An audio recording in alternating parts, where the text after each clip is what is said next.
Driscoll's here. Councilor Driscoll, President Green as well. Hudson, Councilor Green, City Auditor Maroon. Anybody I missed? Okay. I think there's only one item. Is that correct, Evan? The IT capital stuff? Yes, Councilor Rudd, there's only one item. It's the IT capital. Okay. Is Dave Proack here?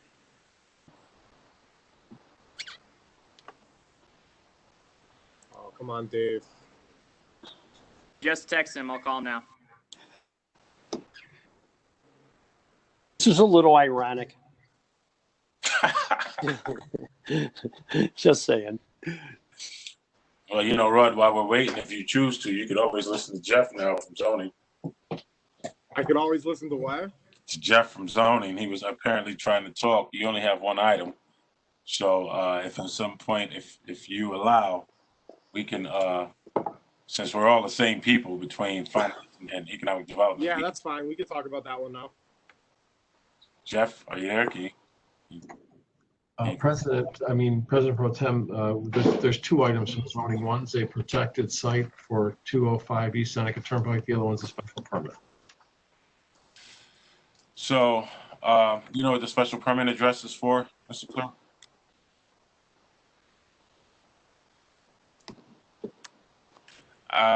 Councilor Rudd. Councilor, that is for 620. It's for property at 308 Guilford, 515 and 517 Wyoming Street, and 620 South West Street. It's a restaurant modification permit. Yeah, I know that's the item we covered before, Councilor Hogan. Right, it is. And I thought that had been already through us once, but is this something, this must be something different. Yeah, the tough part is nobody here to talk about it. So these items, unfortunately, will likely be held until the next committee meeting. Councilor Rudd. Absolutely.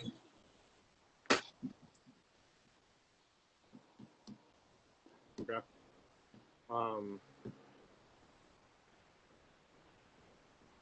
Did Dave join in the meantime? I'm here. There we go. All right, Dave. Dave and I already chatted about this, but Dave, give us the pitch for your capital plan, please. And I not only my pitch, but I did send a email out last night to the three counselors that are on the call, asking for the release of the fiscal year 21 capital money for information technology. It is broadly broken into 4 buckets right now. There's a PC infrastructure bucket, and that is used to purchase PCs, laptops, tablets, and some printers.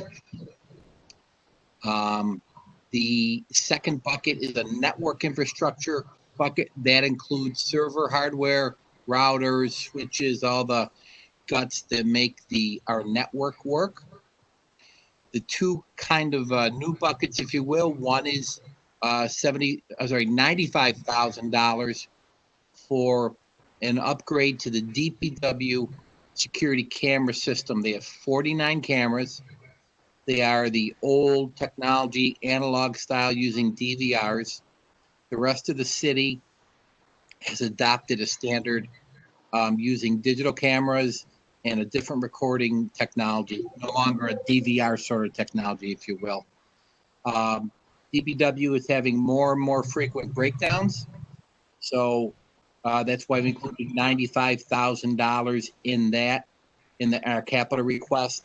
In that email that I sent, that project has all the details are there.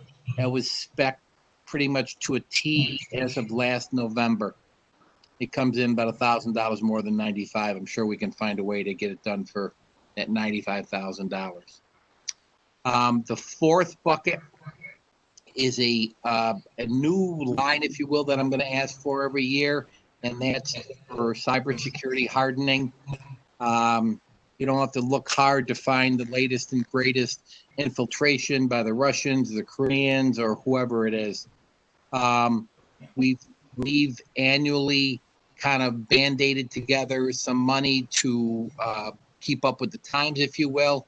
I think it's now time that this sort of need has its own specific ask. We made some great strides last year, and we implemented a state-of-the-art antivirus, anti-malware system that we've been running since last August. And I've asked for $100,000 in a budget line to continue those efforts. I don't have a specific make and model of what I'm going to buy with that right now. We do a series of audits or tests of our systems all the time. And those kind of lead us down the path to where our weaknesses may lie. Do you have any questions, counselors? Does the cybersecurity hardening relate to any kind of insurance? Like, are we required to do this? Do we have that type of insurance? No, if something no. horrible? No, we do have cyber insurance, and we upped it to, I think we're at 3 million. We might have upped it to 5. Mary would know if she was here. We're at least at $3 million.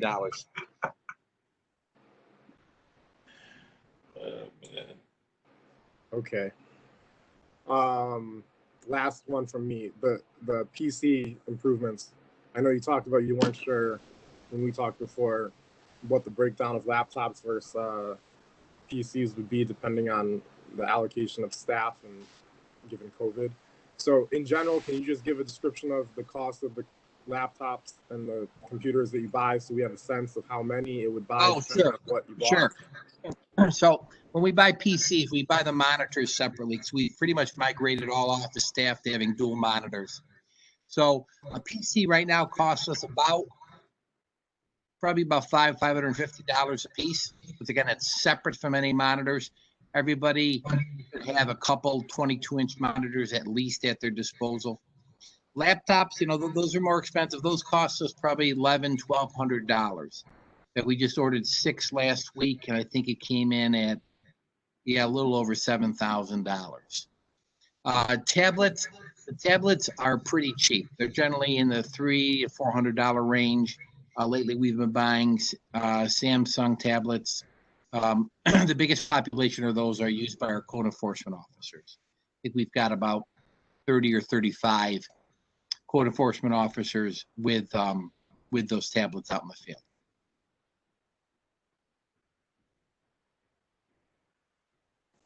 Questions from others?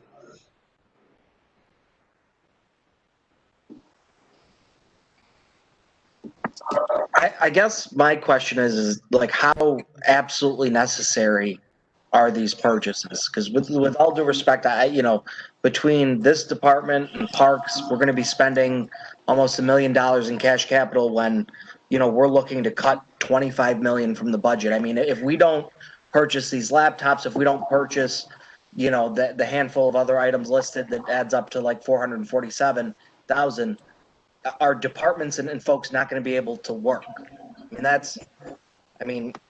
How dire are the needs?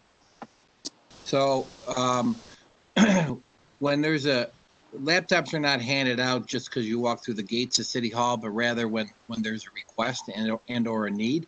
And there's been an increased need because some folks just don't have a good computing appliance or sort of infrastructure at home.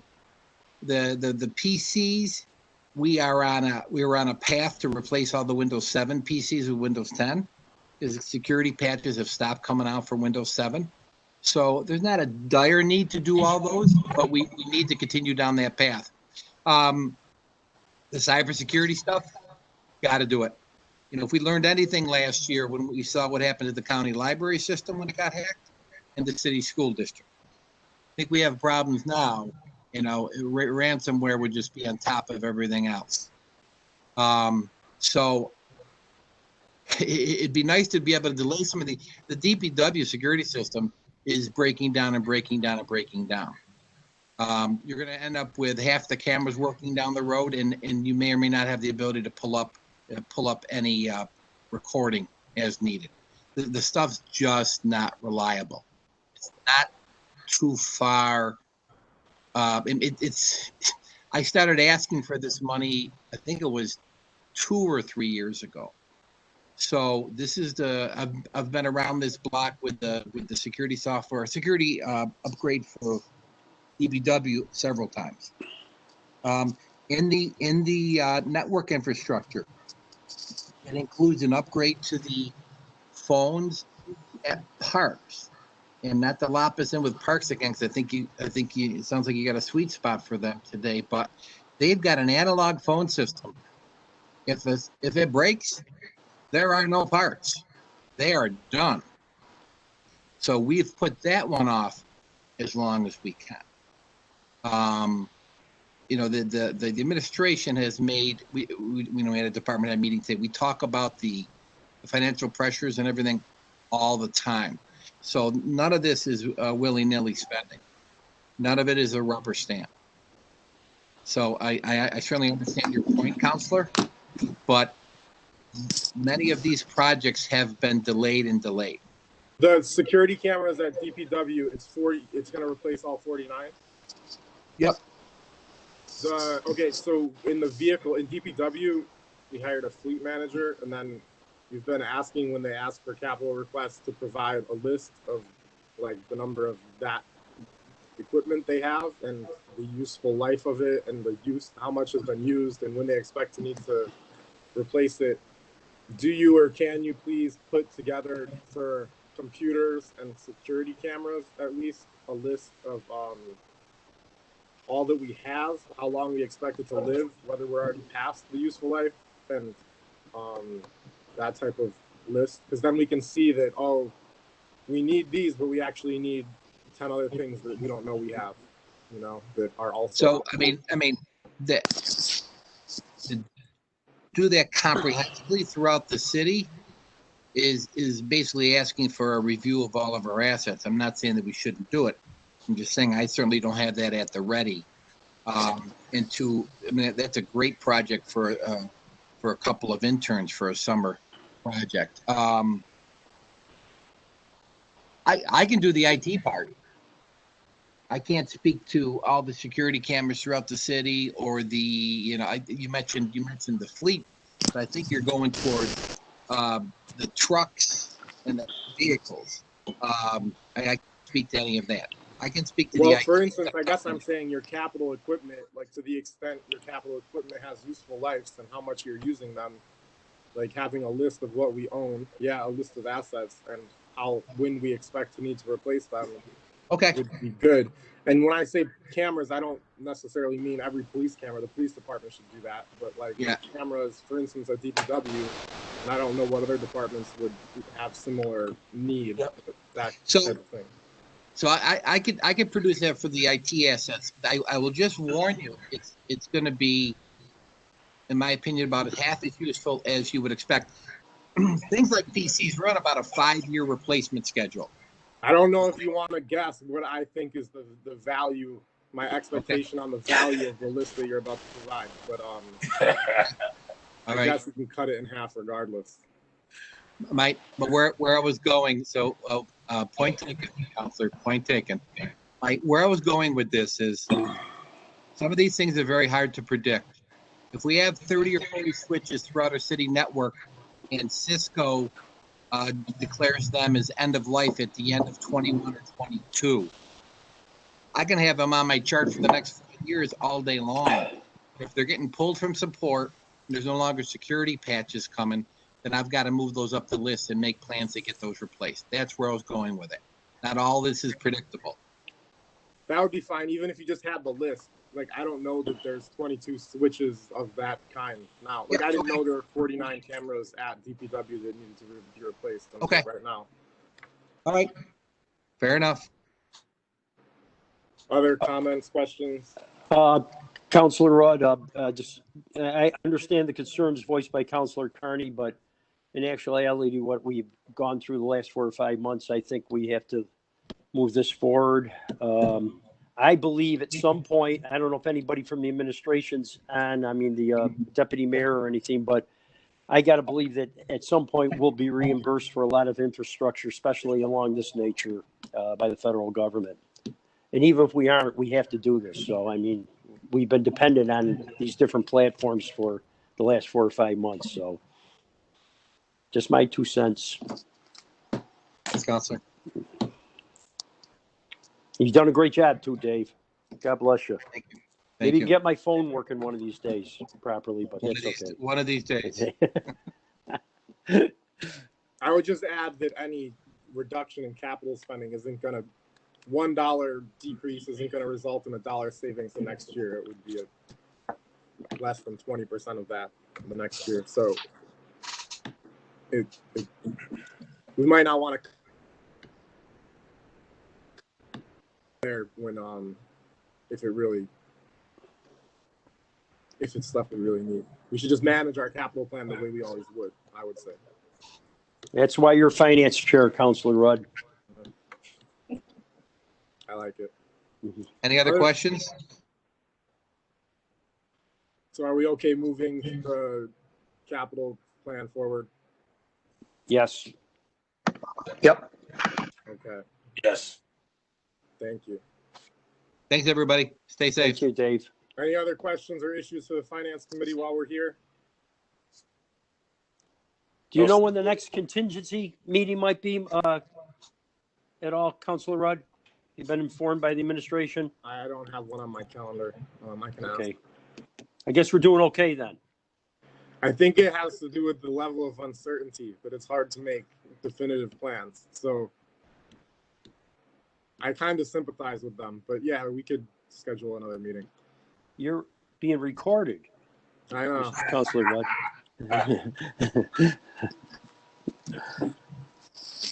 All right, Okay. with that, I guess we're good, and we can wrap the meeting up. Thank you, All right. everybody. Thank you. Are the other two items not okay for the agenda? That I'm sorry, what other two items? The two that were the economic development?